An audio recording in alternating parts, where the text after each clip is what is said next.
سچے یاروں کا کیا مقام ہے میرے نزدیک؟ سن لیں، میرے جو مخلص ہیں، محبت کرنے والے ہیں، اس کے باوجود کہ میں اس قابل نہیں ہوں، لیکن وہ اللہ کے لیے مجھ سے محبت کرتے ہیں، تو میرے گناہگار ہاتھ اٹھیں گے تو اگر وہ مجھے بخشے گا تو میں اپنے دوستوں کے لیے ضرور بخشش کی التجا کروں گا۔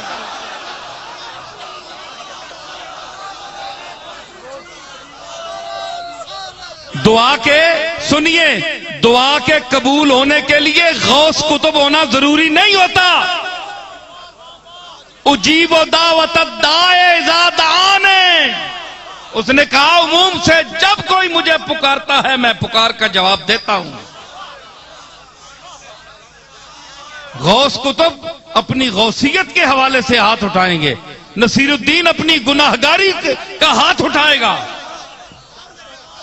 اور جو جس کا مستحق ہو وہ غفور الرحیم ہے، اس کی رحمت گناہگاروں پر برستی ہے، ہوگی رحمت گناہگاروں پر، کون پوچھے گا بے گناہوں کو؟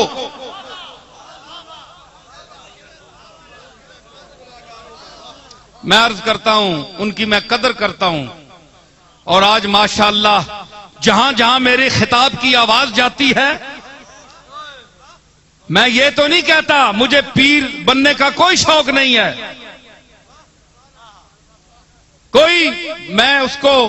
حاضر و ناظر سمجھ کر کہہ رہا ہوں، کوئی شوق نہیں ہے میرے دل کے اندر کہ کوئی میرا مرید ہو، بس میں چاہتا ہوں کہ درد والے لوگ ہوں، محبت والے لوگ ہوں، ذکر یار چھڑے،